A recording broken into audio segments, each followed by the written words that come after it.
Hi, it's your girl Barbie here, and today I'm going to show you how I created this image with Midjourney and the new Photoshop. So I first created the image on Midjourney, and believe me, it took a few tries. And the closest one I think was this one, so I just picked that one.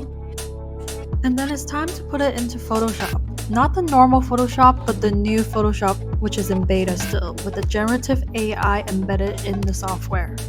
I then start removing people in the background, made the building on the left more Monaco-esque. And honestly, it's super easy to use. It's super intuitive, super straightforward.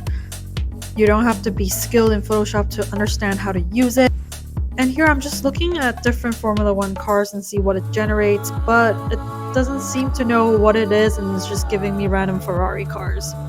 And then I want to try regenerating the Ferrari logo because it looks a little bit wonky here, but it doesn't really recognize Ferrari as an English word, so it's just generating a bunch of random stuff. I also tried putting in Richard Mille, but same thing happens, just giving me a bunch of random stuff.